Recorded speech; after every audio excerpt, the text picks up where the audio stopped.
Mesdames,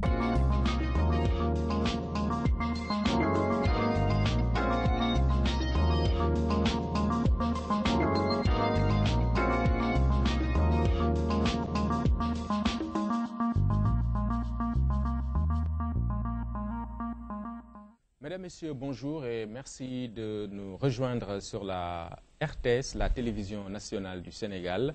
Et bienvenue à ce numéro, le premier numéro de votre émission Point de vue de l'année 2012. Très bonne et heureuse année à vous et qui nous restez fidèles tous les dimanches. C'est au nom donc, c'est au nom personnel, mais aussi au nom de toute l'équipe qui m'accompagne dans cette émission. Alors, premier numéro 2012 qui reçoit le docteur Abdoul Aziz Mbaye, chef de la délégation de l'Union européenne pour le Pacifique. Il est expert en relations internationales. Excellence, meilleurs vœux et bienvenue. Merci d'être avec nous. Merci M. Ning, merci de l'invitation. Je suis très heureux d'être ici. Bien.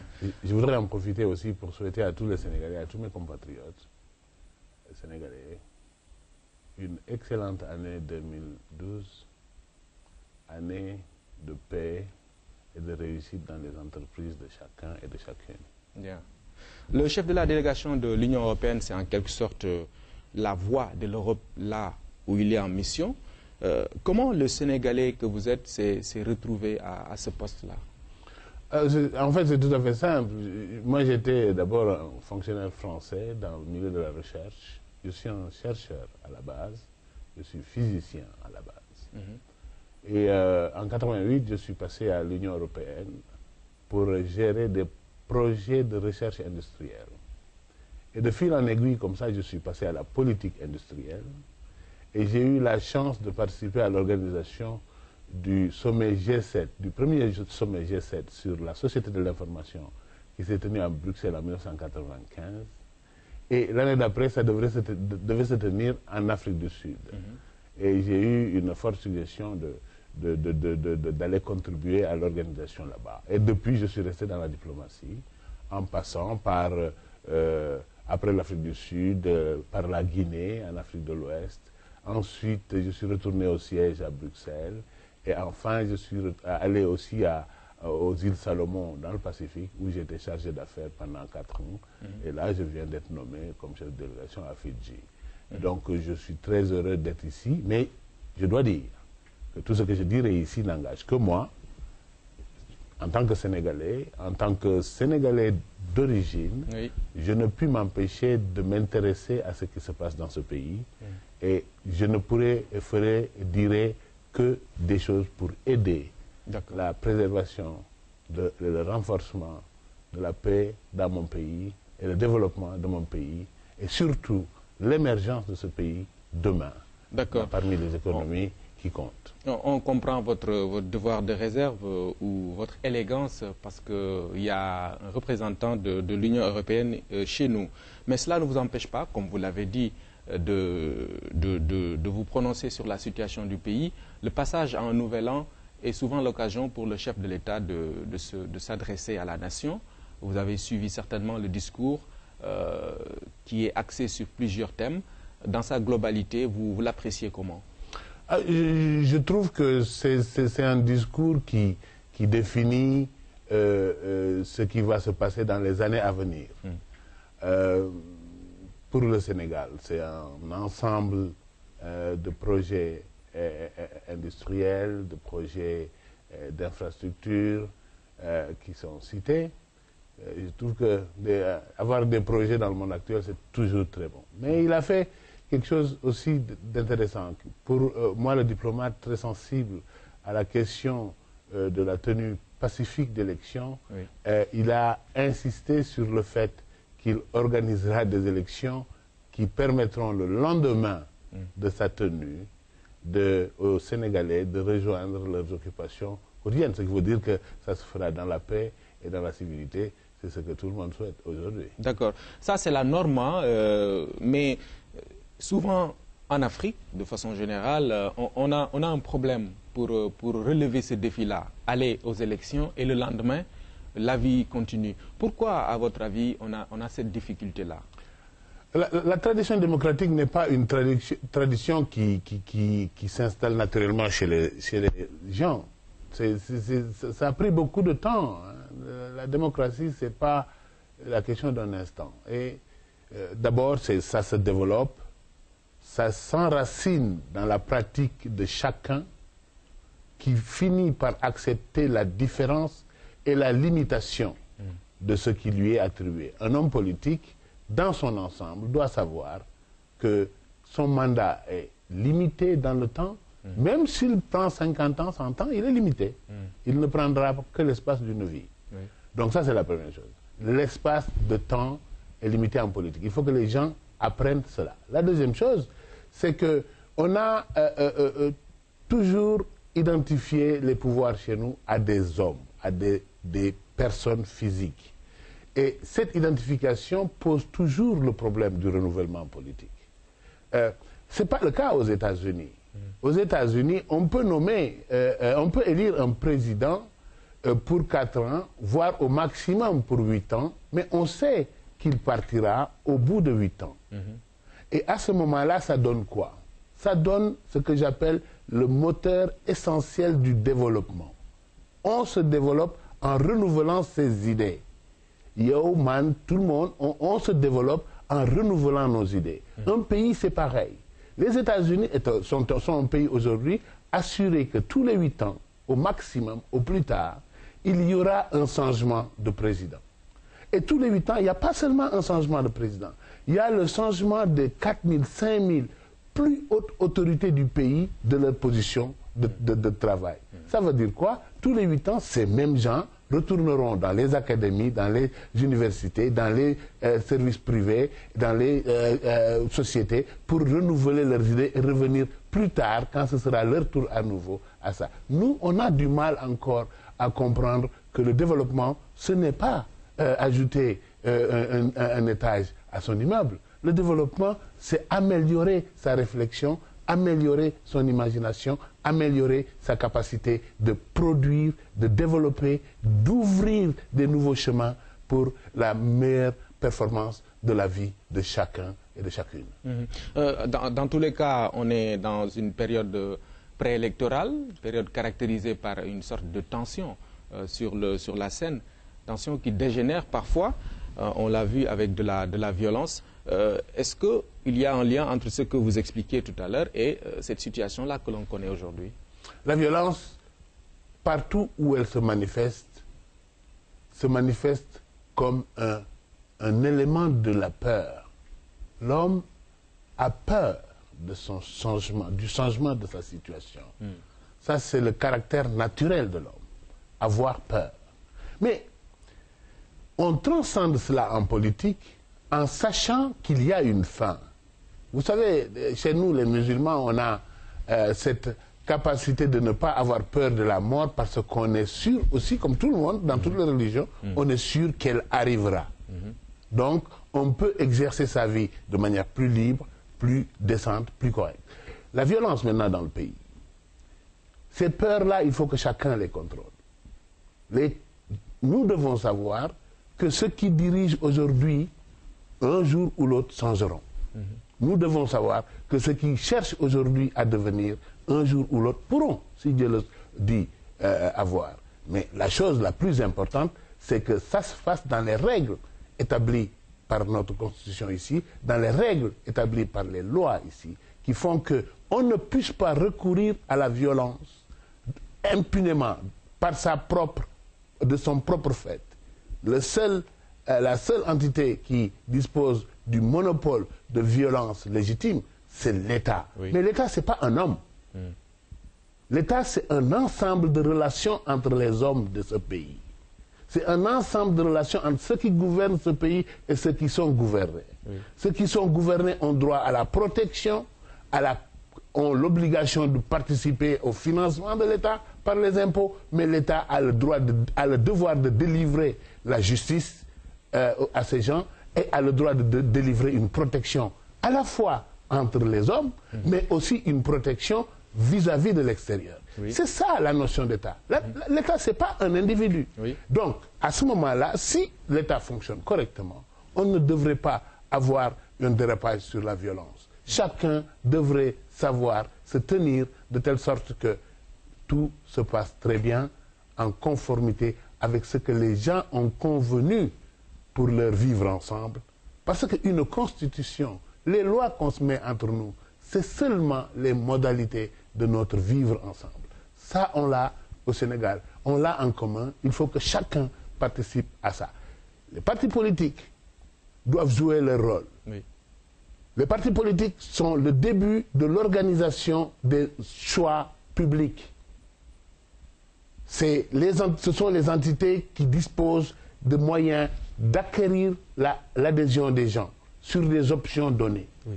Ces options peuvent être différentes, mais ces options doivent se confronter selon une règle normée. Justement, il y a une certaine opinion qui justement pense que si la violence s'invite aujourd'hui dans le jeu politique, c'est parce qu'il y a une sorte de carence notée dans le discours délivré par les acteurs politiques.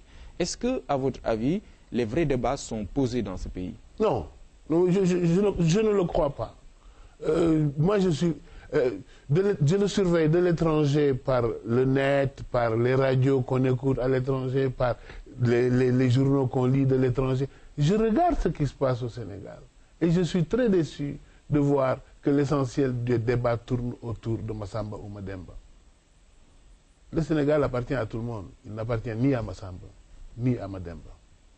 Et il faudrait que chacun des Sénégalais se rappelle qu'il n'est qu'une part d'un ensemble qui le dépasse. Et qui le dépassera toujours. Oui. Ça a dépassé la Lat Latir Diop, ça a dépassé Cheikh Omar, ça a dépassé d'autres dirigeants dans ce pays. Et ça dépassera chacun d'entre nous. Alors il nous faut y apporter notre contribution, qui soit une contribution solide, réelle, et éviter la personnalisation de ce qu'on fait en politique. Au lieu de discuter si je suis pour Massamba ou Mademba, je dois me poser la question en tant que citoyen, est-ce que ce qu'il dit sert à la réalisation de mon projet de vie? Oui. Si ça ne le sert pas, je ne vote pas pour lui. C'est pour ça la capacité de voter librement et de manière transparente est une obligation qui est devenue aujourd'hui une norme internationale. Les peuples revendiquent leur souveraineté. Et c'est important de dire à ce moment-là qu'on ne peut pas l'obliger à dire que je vais avec Massamba alors que Massamba ne m'offre pas un projet qui comporte les éléments qui me permettront de réaliser mon projet de vie. Oui. Si Mademba me dit, je vais vous donner un cadre, un environnement qui vous permettra de réaliser votre projet de vie, certainement, je voterai pour Mademba à ce moment-là. C'est ça la démocratie. La démocratie, c'est la capacité de chacun de choisir. Mais on doit choisir sur quelque chose qui transcende les êtres humains individuellement, sur des projets collectifs communs. Et encore une fois, ajouter un étage à mon immeuble n'est pas mon projet de vie. Mais à l'état actuel de la situation du pays, quels sont, selon vous, les débats qui doivent être posés? Les acteurs politiques doivent débattre de quoi? De quel thème exactement? Mais moi, je regarde une chose. Regardons quelle est la dépendance de ce pays par rapport à l'aide internationale. Regardons d'où vient cette aide internationale. Regardons la situation économique et financière des lieux d'où vient l'aide internationale. Moi, je peux vous dire, je travaille pour une institution qui donne plus de 56% de l'aide internationale au niveau international. Mais aujourd'hui, nous avons des grandes difficultés chez nous à stabiliser notre zone euro. On a une très grande difficulté à dynamiser nos économies, à stimuler nos économies pour produire de la croissance, de l'emploi et des revenus et de la richesse. Du fait de la crise. Hein. Du fait d'une crise internationale globale. Qui débat aujourd'hui de ça? Pas pour dire qu'il y a une crise. Oui. Tout le monde sait qu'il y a une crise. Pour apporter des solutions. Pour dire, non, pour dire aux Sénégalais, et que chacun le sente ainsi, je vous promets de vous prendre de là à là. Voilà ce que je ferai dans le détail pour que vous y arriviez. Si quelqu'un fait ça, il a un programme politique. Il y en a. Moi, j'en ai entendu des débuts, mais il faut aller encore plus loin. J'en ai entendu des débuts, oui. Mais il faut aller plus loin. D'après ce que vous avez entendu, parce que quand même, il y a quelque chose d'intéressant dans le discours du président Wade, qui évite peut-être, selon lui, de faire un bilan, mais de se projeter à l'avenir, de dire voilà où est-ce que je veux vous amener. Est-ce que, d'après ce que vous avez vu, c'est une solution face à cette crise-là? Non, il y a deux niveaux où on peut parler. Hier, moi, j'étais très intéressé dans le discours de M. le Président de la République par cette affirmation qu'il a faite qu'il y aura des élections au Sénégal et ces élections permettront à chacun de retourner au travail le lendemain. Ça, c'est extrêmement important. Ce que partagent les Sénégalais, c'est la paix. Celui ou celle qui préserve cette paix offre la première chose, l'élément, la denrée de première nécessité du Sénégalais. Lui, il est le premier garant. Et il en est le premier garant, et quand il le garantit de cette manière, moi, je suis totalement satisfait. Le deuxième niveau, c'est qu'il a énuméré un certain ensemble de projets. C'est très bien. Mais comment tous ces projets vont-ils inscrire le Sénégal et les Sénégalais dans le contexte économique, financier, international de demain? Ça, c'est une question à laquelle chaque candidat à la présidence, si elle doit répondre, et doit répondre de manière détaillée, de manière à convaincre les Sénégalais. Comment vivre dans son environnement régional? Comment développer l'UEMOA? Comment développer la CEDEAO? Comment développer l'ensemble des relations dans lesquelles le Sénégal est impliqué? Ça, c'est aussi des choses auxquelles il faut répondre. C'est la question de la relation internationale. Enfin, il y a la question des politiques économiques elles-mêmes. Il faut savoir quelle est l'orientation naturelle du Sénégal. Est-ce que c'est un pays de service? Si c'est un pays de service, quelles sont les politiques qu'on va faire pour développer les services dans ce pays? Les services de télécommunication. Et il y a des décisions politiques qui vont avec ça. Est-ce qu'elles sont conformes aux standards, à la compétitivité des télécommunications de ce pays? J'en doute. Je ne sais pas. Il faut aller de l'avant. Maintenant, il faut faire des politiques, l'ensemble de ces politiques d'une manière claire, précise, de nature à convaincre les Sénégalais pour leur choix de demain. C'est les Sénégalais qui choisissent leur demain. Vous savez, au Sénégal, on a toujours eu des grands hommes qui réfléchissent. Et Gaston Berger disait, et je prends ça de Malick Ndiaye, qui l'a répété l'autre jour encore, si l'homme subit son futur, parce que le futur s'impose à nous, il nous faut préparer notre avenir. Préparer son avenir, c'est faire les choix d'avenir qui concernent sa propre vie, la vie de sa famille et la vie de son village. D'accord. Au-delà des orientations économiques, il y a quand même, moi j'ai noté un aspect qui parle de patrie. Patrie qui nous rassemble tous, qui est au-dessus de nos ambitions.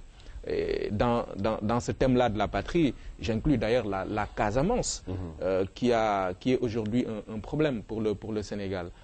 Comment voyez-vous ce discours-là? Est-ce que vous pensez que les acteurs politiques sont suffisamment intéressés par cette question, par la résolution définitive de ce conflit-là en Casamance? Les conflits existent de par le monde. Et le conflit de la Casamance depuis 1982, je crois au Sénégal, est un conflit qui est là. Le débat ne porte pas sur ça. Le débat porte sur les constats. Oui, on a eu des soldats tués. Tout le monde regrette les soldats qui ont été tués, etc.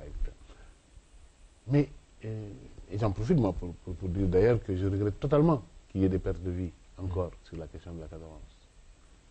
Mais il faut ouvrir le problème, le poser ouvertement, cesser de le politiser. Pourquoi? Parce que c'est un problème de la patrie, comme il l'a dit M. le Président. Comme c'est un problème de la patrie, c'est un problème de tous. Ce n'est pas un problème, ce n'est pas une question de choix. La politique vient quand il y a un choix.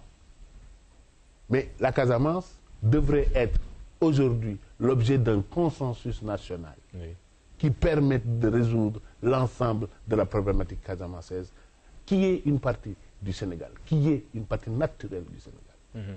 Moi, quand je vais à Oussouye, je me sens casamançais. quand je vais à Ziguinchor, je me sens casamancé. J'y ai des amis, j'y ai des frères même. Donc, ce n'est pas une question politique. Et il faut cesser d'en faire une question politique.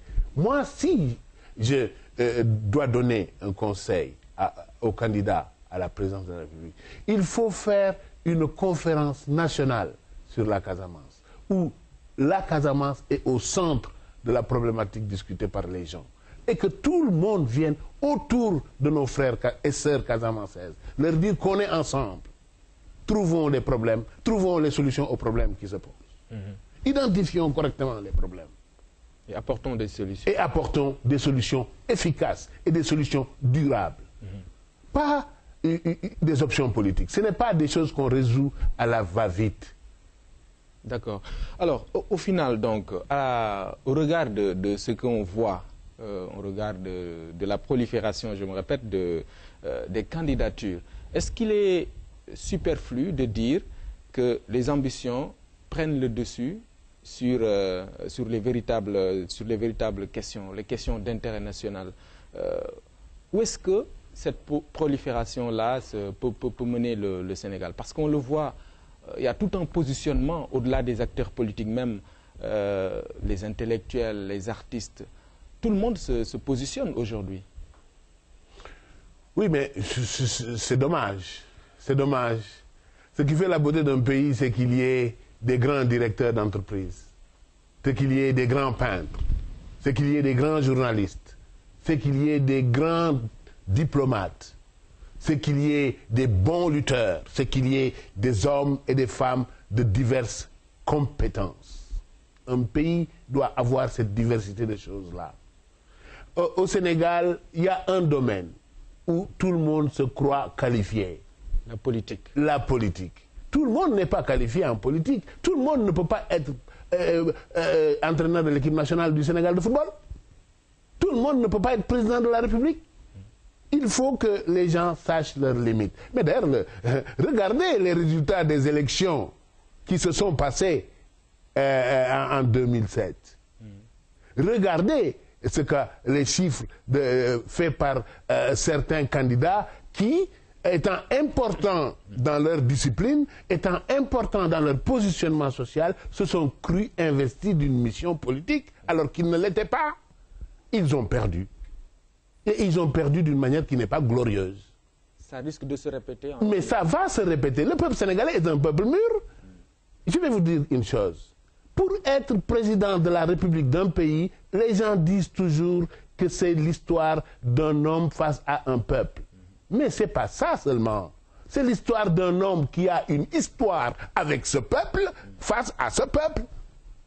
Un homme qui n'a aucune histoire avec ce peuple. Man, je suis sénégalais, mais j'ai vécu ma vie dans mon travail, mais en homme privé. Je ne l'ai pas vécu en homme public.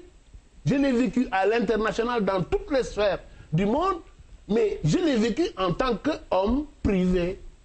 Donc je dis une chose. Si aujourd'hui, je me disais candidat à la présidence de la République, je dis ce que je veux, mais je ne représente pas une histoire pour mon pays. Je n'ai pas une histoire avec mon pays. Donc, à mon avis, ça c'est quelque chose que les gens doivent prendre en considération. Il y a une deuxième chose que les gens doivent prendre en considération.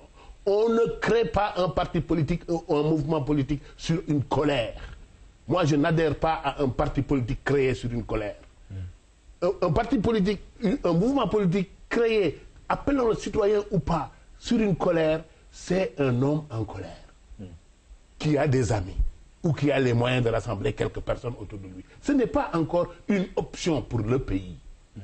Ce qui est une option pour le pays, c'est quand l'homme politique traverse les villages, traverse les villes, va dans tous les coins du Sénégal, identifie, répertorie l'ensemble des problèmes qu'il a vu vivre les Sénégalais, est capable de revenir en arrière et dire « Moi, j'y ai vu quelque chose et voilà ce que je vous propose. » Et que les Sénégalais le savent. Vous savez, très peu de gens ont fait ça. Abdoulaye Wade a fait ça pendant qu'il était opposant, pendant qu'il est président. Moi, j'ai vu récemment, j'étais très impressionné depuis plusieurs années par ce qu'a fait Macky Sall, d'aller à l'intérieur du pays et de voir les gens. Moi, j'étais impressionné hier quand je l'ai vu à la télévision, quand il a dit qu'il avait vu 4000 localités dans ce pays, 95 000 kilomètres qu'il a circulé dans ce pays. Ça, c'est des données qui impressionnent. Moi, quand j'ai entendu ça, j'étais fier d'avoir en face de moi un homme politique. Ça, c'est ce qui est important. Avoir une histoire avec son peuple. Vous voulez dire quoi? Que lui, c'est un homme politique, les autres ne le sont pas? C'est, dans ma définition, un homme politique. Oui. C'est celui qui fait quoi? C'est celui qui va voir les gens. Celui qui est dans la maison des gens. Celui qui va discuter avec eux. Celui qui rencontre les problèmes des gens. Celui qui a une structure qui lui permet de faire remonter l'information à lui. Mais si je venais de mon poste et que je m'asseye chez moi à Saly et que je dise que je suis candidat à la présidence de la République, qu'est-ce qui fera remonter les informations sur la vie des Sénégalais vers moi? Mes amis, mais j'en ai beaucoup. J'en ai énormément. Mais ils ne me donneront qu'un échantillon faible et pas statistiquement correct. D'accord. Ça, c'est le scientifique qui est... Pourtant, on a vu des gens qui ont occupé des postes ailleurs comme vous se présenter à l'élection présidentielle.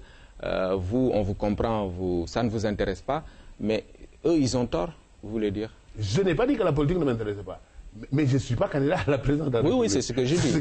C'est ce que je dis. En revanche, je crois qu'ils ont tort. Ils ont tort. Ils ont tort. Un certain nombre d'entre eux, je donne un exemple. Je ne citerai pas de nom, mais un certain nombre d'entre eux ont montré leur capacité à contribuer à la paix dans le monde. À aller d'un endroit à l'autre, à favoriser l'émergence d'une paix sociale là-bas. C'est ce qu'ils devraient faire ici. Participer aux jeux politiques, c'est participer à la bataille politique. Les joutes politiques, on les appelle des joutes d'ailleurs politiques. Hein? Vous ne parlez pas d'Ibrahima Fall? Mais je ne voulais pas citer son nom, je le respecte beaucoup. J'étais à la Mecque avec lui, donc c'est un homme que je respecte beaucoup. Mais personnellement, je trouve simplement que les gens, et je ne veux pas vraiment m'orienter sur lui, parce que c'est un homme très respectable, et un très grand intellectuel. Mais je dis simplement qu'un homme politique qui brigue les voix des Sénégalais pour devenir le président du Sénégal doit être quelqu'un proche de la vie de tous les jours du Sénégal. Ça doit être son métier que de se préoccuper de la situation des Sénégalais. On ne peut pas se lever de son bureau demain et dire « je suis là ». Il peut arriver qu'un parti politique qui a ses racines partout, qui a déjà toutes les structures nécessaires pour faire une campagne, pour faire remonter la connaissance des problèmes des gens, que ce parti-là vienne dire à un candidat, nous croyons que vous pouvez nous représenter. C'est arrivé. Oui. C'est arrivé dans d'autres pays. Il y a une dame qui travaillait pour les Nations Unies, qui a fini présidente d'un pays voisin. Et elle a fait des choses pour son pays. Quand elle était aux Nations Unies, elle était présente sur le terrain. Et quand elle est venue dans des circonstances qui ne sont pas les circonstances du Sénégal, mais qui ont permis son élection. On ne peut pas s'inventer homme politique parce qu'on est un bon journaliste ou bien parce qu'on est un bon professeur. Finalement, donc, ce que vous voulez dire, c'est quoi? C'est que la politique, on doit la laisser aux hommes politiques. C'est ce que vous voulez dire? On doit faire de telle sorte que nos hommes politiques s'engagent davantage à dire ce qu'ils disent. Oui, mais parce que faire ce qu'ils disent. Parce que les intellectuels ont aussi leur mot à dire dans le jeu politique. Bien sûr, oui. Les intellectuels ont leur mot à dire. Mais moi, je suis en train de jouer le rôle d'un intellectuel ici. Oui. Je suis en train de parler d'un sujet de la politique au Sénégal où je n'ai pas un intérêt direct personnel immédiat. Je ne cherche les votes de personne, mais je cherche à dire ce qui sert à tous. Ça, c'est le rôle de l'intellectuel. Effectivement, il y a une baisse de l'intellectualité dans ce pays. Parce qu'on n'a plus ces gens capables de prendre de la hauteur, de la distance par rapport à ce qu'ils font, etc. Je donne un exemple très simple. Prenez le vieux Kebambaye. En 1980, qui était plus populaire, plus accepté, plus respecté que lui pour aller briguer un poste de président de la République? Il pouvait. Il pouvait. dans les années qui ont suivi, il pouvait encore davantage. Il ne l'a pas fait parce qu'il s'est vu comme donnant la meilleure contribution à ce pays en étant un grand juge. Parfois, on peut dire, on doit se poser la question, quel est le domaine où je ferai la plus grande contribution à ce qui nous est commun? Ce qui nous est commun, c'est notre paix ensemble. Ce qui nous est commun, c'est ce que nous avons fait ensemble pendant des siècles et des siècles. C'est notre vivre ensemble. C'est notre décision de vivre ensemble. Ce qui nous est commun, c'est l'État qu'on a chargé de garantir ce vivre ensemble. Il nous faut faire de telle sorte que les intellectuels contribuent à ce que chacun de ces niveaux-là fonctionne correctement. Il nous faut faire de telle sorte que nous, les Sénégalais, nous ayons l'envie de vivre ensemble éternellement, en paix. Et c'est ça qui est important. Et quel est justement le prix à payer pour cette paix-là définitive? Le prix à payer, c'est l'humilité d'abord. Oui. Et le prix à payer, c'est de savoir que chacun joue son rôle. Vous savez, on grandit toujours dans les familles avec des phrases. Moi, j'ai grandi avec une phrase de mon père qui me disait « Mbaïdo, ludul linga nango nyak ». Tu ne seras que ce à quoi tu sauras renoncer. Savoir renoncer, c'est bien. Il faut que les gens doilou. C'est le second alinéa de ce que je viens de dire, doilou. Doilou, c'est pas la suffisance, c'est dire je crois qu'en faisant cela, je contribue au mieux au vivre ensemble de ma famille, au vivre ensemble de mon village, au vivre ensemble de mon village. Il faut que chacun sache ce qu'il donne au système. Et il faut qu'on renforce la responsabilité des hommes politiques. C'est trop facile d'être un homme politique aujourd'hui au Sénégal. On peut dire ce qu'on veut et ne pas le faire. Oui. C'est pas bien.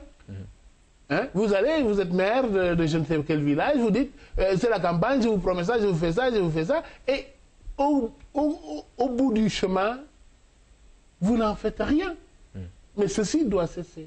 On doit... Les promesses de campagne. Ça, c'est une chose. La deuxième chose, on doit renforcer notre système d'État.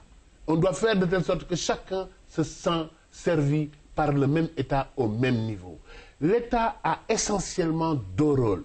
L'administration de la justice, il ne faut pas qu'il y ait de l'impunité au Sénégal. Il faut lutter contre l'impunité. L'impunité, c'est le cancer des sociétés. Et d'ailleurs, les sociétés où l'impunité se sont développées se sont affalées d'un coup. Qui aurait pu prédire que le système le régime de Kadhafi pouvait tomber aussi vite? C'est tombé vite, malgré le nombre de morts qu'il y a eu là-bas. Qui aurait pu prévoir que le régime de Ben Ali aurait pu tomber aussi vite? Même pas un mois. Je veux dire, quand il y a l'impunité, ça ronge les rouages du vivre ensemble et ça dénoue les liens qui font une nation. Et ça, c'est ce qu'il faut lutter contre. Il faut que chaque Sénégalais se sente servi par une justice indépendante de tout. Et ça, c'est une garantie du vivre ensemble à nouveau. La paix sociale, c'est à ce prix-là. Ce prix-là, il faut que chacun y contribue.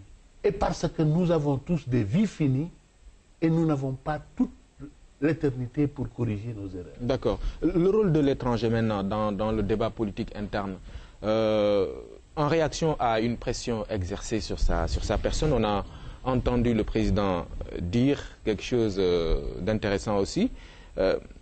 Les élections ne se font pas à l'étranger, mais elles se font ici au Sénégal. Ça, c'est vrai, non? Mais il a raison. Oui. Ce sont les Sénégalais qui votent. Ce sont les Sénégalais, on ne vote pas. Il a raison. J'ai beaucoup ri d'ailleurs, mais c'est une évidence. C'est une évidence qu'on ne vote pas, et que les Américains ne votent pas pour le président sénégalais, ni les Français, ni les Européens. Ce sont les Sénégalais. Oui. Mais il y a une chose, c'est que la norme internationale aujourd'hui du choix est une norme qui est figée dans l'esprit des gens. Les peuples choisissent librement, ont le droit de choisir librement. Ce qui s'y est ajouté récemment, je ne saurais reprendre la formule que j'ai entendue hier, que j'ai beaucoup aimée, qui est la victoire du clic sur la puissance du fric et des flics, mais c'est une belle expression. Mais regardez ce qui s'est passé en Tunisie. Moi, j'ai eu l'occasion à Varsovie il y a 2 semaines de rencontrer les jeunes, deux jeunes femmes parmi les jeunes qui ont été dans les réseaux sociaux en Tunisie et qui ont fait l'affaire après l'affaire de Bouazizi. Mais aujourd'hui, si le peuple est capable de revendiquer sa souveraineté, de revendiquer son droit à choisir ses leaders, c'est pour avoir une gouvernance meilleure. Ça, c'est un premier fait. Le deuxième fait, c'est que on ne peut plus dire que parce que ce sont des Sénégalais ou des Guinéens ou des Maliens qui votent chez eux, que ça n'intéresse pas les gens qui sont aux États-Unis. Parce que les gens qui sont aux États-Unis, ils savent que quand il y aura le dénouement des liens sociaux qui font la patrie dans ce pays-là, qui font la nation dans ce pays-là, et quand il y aura la perte de la paix sociale, et quand il y aura l'affrontement entre des gens, des fils d'un pays comme le Sénégal, parce qu'ils ne sont pas d'accord sur ce qui s'est fait ou comment ça s'est fait, ils savent très bien qu'eux, ils seront appelés à la rescousse pour recréer la paix. Donc, ils ont aussi le droit de dire en avance. D'accord, mais on l'entend, hein, des voix autorisées se prononcer sur la situation dans un sens ou dans un autre, mais ce qu'on reproche souvent à ces voix autorisées-là, c'est d'être briefées par les acteurs politiques de tous bords. Hein. Alors, la question, vous êtes bien placé pour y répondre, est-ce que ces voix autorisées-là prennent l'exacte mesure de la situation? Ah oui. Bien sûr, bien sûr. Est-ce qu'il suffit de leur parler, de leur dire que bon, voilà, le Sénégal va vers le chaos pour qu'elle se prononce? Non. Moi, je ne suis pas un politicien, je vous dis les faits tels que c'est. Les organisations internationales n'ont pas qu'une seule oreille. Les organisations internationales, la communauté internationale n'a pas qu'une seule bouche. Ils entendent de différents horizons. D'ailleurs, une organisation internationale basée à New York a plus l'occasion d'entendre les dirigeants d'un pays que les opposants de ce pays. Ça, c'est le premier fait. Le deuxième fait, c'est qu'ils entendent tout le monde. Ils ont des diplomates sur le pays qui savent analyser, voir comment les choses se passent, qui discutent avec tout le monde. Donc, et ils n'ont pas... l'Amérique n'a pas la même voix que l'Union européenne, n'a pas la même voix que ceci. Dans l'Union européenne, il peut y avoir de temps en temps différentes voix sur différents sujets. Mais telle est la chose. Mais il y a une chose d'importante. Et c'est très très important de noter cela. Quand tout le monde s'accorde sur une chose dans la communauté internationale, c'est un signal très fort qu'il convient de prendre en considération, dont il convient de prendre acte. C'est très important quand la communauté internationale parle d'une seule voix. Parce que c'est à ce moment-là qu'on est arrivé aux invariants universels, c'est-à-dire aux choses que tout le monde accepte d'être la chose à faire ou la chose à éviter. Et ça, c'est important. Et ça, on ne peut pas le nier. Il ne faut pas dire des phrases qui excluent les autres. Les autres qui viennent ici de temps en temps nous aider dans notre développement, quand ils nous voient entrer dans une période avec ses dangers et ses risques, ont aussi le droit de nous dire en ami, en partenaire.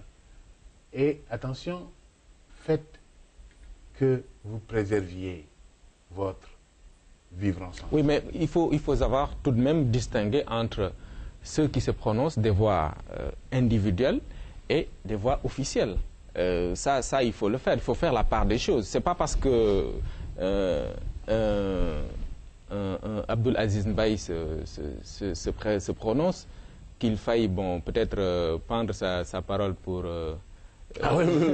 Si, mais faites attention, il y a deux nuances. Là. Oui. Si je me prononce ici, je parle à titre personnel. Oui. C'est vrai, il faut me prendre comme moi. Mais si je me présente dans un pays où je suis accrédité, oui. Vous savez, l'accréditation, c'est quand un État ou une institution vous envoie auprès d'un État, d'un chef d'État, oui, et que vous lui donnez vos lettres de créance, ça veut dire que ce que vous dites, c'est votre institution, c'est votre pays qui le dit. Ça, c'est une chose importante. Les représentations diplomatiques, ce qu'elles disent, sont ce que disent leurs sièges, leur ministère des Affaires étrangères ou leur siège. Moi, je suis simplement en train de dire, oui, autant il est clair que ce ne sont pas les étrangers qui votent au Sénégal, autant ce qu'ils disent sur les conditions de déroulement des élections au Sénégal oui, reste un élément important pour la participation simple, tranquille du Sénégal dans le Conseil des Nations. d'accord. On parle de cette partie du monde où vous représentez l'Union européenne. Vous nous disiez tout à l'heure comment vous avez réussi à vous positionner là-bas. Mais le Pacifique, sa spécificité, c'est quoi? Comment se porte le projet ou le processus démocratique dans cette partie du monde-là? D'abord, on n'en parle pas beaucoup d'ailleurs. On n'en parle pas beaucoup. Pourtant, ici, le Sénégal est membre du groupe des ACP, Oui. des ACP, Afrique, Caraïbes et Pacifique. Pour l'essentiel, on parle de ce pays-là, du Pacifique. Le Pacifique, c'est le poumon du monde, d'abord. C'est-à-dire, c'est l'endroit où on absorbe le carbone Oui. émis dans l'atmosphère de la manière la plus efficace aujourd'hui. Plus efficace encore que la forêt amazonienne. Le Pacifique, c'est une diversité culturelle formidable. Le Pacifique est constitué, il y a des grands pays là-bas, l'Australie, la Nouvelle-Zélande et autres, mais dans la partie où je suis en tout cas, mais il y a un chapelet d'autres pays qui sont des petits pays insulaires. Ces pays sont des pays en général où la démocratie a eu des difficultés, mais de plus en plus, ils découvrent l'intérêt d'une démocratie saine. Et c'est pour ça que pour l'essentiel, même les pays qui étaient des royaumes avant, avec des règles très précises de fonctionnement, ont ouvert le sujet démocratique pour élire élire les représentants du peuple par des voies démocratiques, plutôt que par des nominations d'un prince ou des choses comme cela. D'accord. Et la deuxième chose importante dans le Pacifique, c'est un pays, c'est un territoire, c'est une zone extrêmement intéressante en matière de changement climatique, parce que sans contribuer aux émissions de gaz dans l'atmosphère de manière significative, ils en sont les premières victimes. Dans le Pacifique, on va voir peut-être les premières îles disparaître sous l'eau avec les effets du changement climatique. Tuvalu, Kiribati sont des endroits menacés. Il est extrêmement important de regarder ce qui se passe là-bas. Parce que ce qui se passe là-bas est précurseur de ce qui pourrait se passer dans le reste du monde, notamment dans le domaine du changement climatique. En matière démocratique maintenant, oui. C'est un endroit où exactement, je crois qu'il y a eu d'énormes progrès sur la question démocratique. Un simple exemple. J'ai vécu pendant 4 ans aux îles Salomon. C'est l'endroit où j'ai vu la justice fonctionner malgré les dissensions sociales, malgré même les guerres ethniques. Et aujourd'hui, on est en train de voir des premiers ministres et des hommes politiques se faire condamner par la justice pour des actes qu'ils auraient commis il y a une dizaine d'années, parce qu'il y avait des conflits dans leur pays. C'est un endroit merveilleux. Et j'y suis bien et je continue à y travailler. Nous vous souhaitons en tout cas bonne continuation. Merci beaucoup, Excellence. Le docteur Abdoulaziz Mbaye, je précise que vous êtes le chef de la délégation de l'Union européenne dans cette partie du monde, le Pacifique. Vous êtes expert en relations internationales, mais avant tout sénégalais. Merci. Merci beaucoup, monsieur. Merci, mesdames, messieurs, à vous de nous avoir suivis. On se retrouve dimanche prochain. Merci.